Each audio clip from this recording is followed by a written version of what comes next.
وہ میرے احباب، وہ میری بیٹیاں، وہ میرے بیٹے، وہ میرے بھائی جن کو یہ ڈسٹ الرجی ہے، جس کو ناک کی خارش ہے، جس کو چینکیں زیادہ آتی ہیں،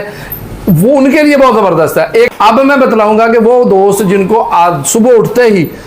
40 چھینکیں، 50 چھینکیں آتی ہیں اور وہ بیچارے اتنے پریشان ہوتے ہیں کہ ان کا دماغ ہل جاتا ہے، اور علاج ایسا ہے کہ جی آپ ڈاکٹر کے پاس جائیں گے تو وہ آپ کو اینٹی الرجی میڈیسن دے دے گا، نتیجہ کیا نکلے گا کہ وہی اینٹی الرجی جو آپ میڈیسن کھا رہے ہیں وہ اس گلینڈز کی انفلیمیشن کو، سوزش کو اور بڑھا دے گا۔ السلام علیکم ورحمۃ اللہ وبرکاتہ، میں ہوں آپ کا معالج حکیم عبدالستار مدنی۔ آج میں ایک اہم موضوع کے اوپر بات کرنا چاہ رہا ہوں۔ بہت سارے میرے دوست جنہوں نے ہمارے چینل کو سبسکرائب کیا ہوا ہے اور وہ کمنٹس بھی دیتے ہیں اور ہمیں اپنی رائے سے بھی آگاہ کرتے ہیں، اور بہت سارے اپنے مسائل کا بھی اظہار کرتے ہیں۔ بہت سارے دوستوں نے میری پچھلی والی ویڈیو کو دیکھتے ہوئے ناک کے اندر جو آنے والی خشکی ہے، الرجی ہے، چھینکیں ہیں، اس کے اوپر ویڈیو بنانے کے متعلق خصوصی توجہ دلائی، تو آج میں نے مناسب سمجھا کہ اپنے ان دوستوں کو مد نظر رکھتے ہوئے اس چیز کے اوپر ویڈیو بنائیں جو ان کی چاہت اور ضرورت ہے۔ ہمارے باڈی کو اللہ رب العزت نے اس طرح سے بنایا ہے کہ کسی چیز کی اس کے اندر کمی نہیں ہے۔ جو پوری باڈی ہے اس کے اندر اللہ رب العزت نے بہت ساری ایسی قوتیں رکھی ہیں جن کا اظہار رسول اللہ صلی اللہ علیہ وسلم نے اپنی زندگی میں بھی کر کے دکھایا، اور اس کے لیے بالخصوص دعا بھی کی، اور اللہ کے رسول نے اپنی زندگی میں ہر معاملے کے اندر وضاحت فرما دی۔ یہاں تک کہ ایک صحابی عرض کرتے ہیں کہ رسول اللہ صلی اللہ علیہ وآلہ وسلم نے ہماری زندگی میں کوئی ایسا مسئلہ نہیں ہے جس کو بیان نہ کیا گیا ہو، یہاں تک کہ آسمان میں اڑنے والے پرندے کے پروں کے متعلق بھی اللہ کے رسول وضاحت دے کے گئے ہیں، اس لیے وہ رحمت للعالمین ہے۔ تو اللہ کے رسول کی زندگی کو اگر غور مطالعہ کیا جائے تو وہ اکثر ایک دعا کا اظہار فرمایا رسول اللہ صلی اللہ علیہ وسلم نے کہ اللہم انی اعوذ بک من زوال قوتک، کہ یا اللہ جو تو نے مجھے قوتیں دی ہیں ان کو چھین نہ لینا۔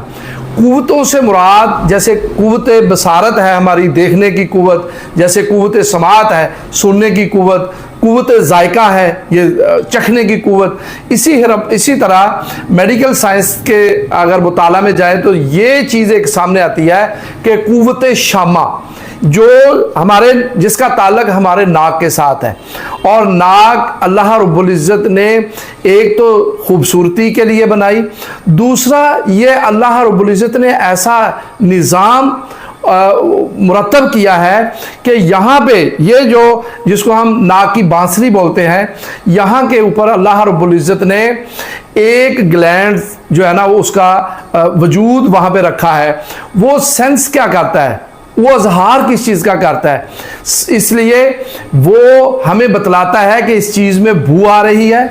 اس چیز سے بدبو آ رہی ہے، یہ ناگوار بو ہے یا یہ خوشگوار خوشبو ہے۔ یہ بتلانے کا کام اللہ رب العزت نے قوت شامہ کے ذمہ لگایا ہے جو ہمارے ناک کی بانسری کے اندر، اور یہاں پہ ایک غدد ہے جس کا سسٹم گلینڈز کے تحت ہے، جگر کے ماتحت ہے، اور وہ کام یہ کرتا ہے کہ ہماری باڈی کے اندر جب بھی کوئی انفلیمیشن ناک کے متعلقہ ہوتی ہے تو وہ سوزشناک ہو جاتا ہے۔ نتیجہ کیا نکلتا ہے کہ ہم اگر طبی یا میڈیکل اس کو دیکھیں تو وہ ناک کے اندر جو گلینڈز ہے اس میں سوزش آنا شروع ہو جاتی ہے۔ اچھا، یہ سوزش کن لوگوں میں آتی ہے؟ جو اپنے لائف سٹائل کو اس طرح سے بنا لیتے ہیں کہ وہ زیادہ سے زیادہ پروٹین والی چیزیں کھاتے ہیں۔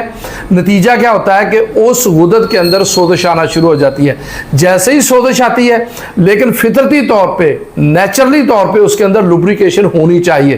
جب وہ لوبریکیشن ہوتی ہے تو ہمارا سانس بھی بیٹر رہتا ہے، اور جو پولوشن ہمارے سانس کے ذریعے اندر جانا چاہتی ہے جو ہماری باڈی کے لیے انتہائی زہر آلود ہے، وہ گلینڈ اپنی رطوبت چھوڑنے کے بعد اس کو ناک کے بیرونی حصے میں ہی روک دیتا ہے، اندر نہیں جانے دیتا۔ یہ رب کائنات کی تخلیق کا بہت بڑا شاہکار ہے۔ صرف ایک ناک کے اوپر آپ سٹڈی کرنا شروع کریں گے تو یقین جانیں کہ آپ کے 14 طبق روشن ہو جائیں گے کہ صرف ایک ناک کے اوپر اللہ رب العزت نے اتنا کچھ ہمیں مفت ابدیت کیا ہوا ہے۔ تو ہم یہ چاہ رہے تھے کہ آج وہ دوست جن کی لائف سٹائل میں باربیکیو زیادہ آتا ہے، پیزا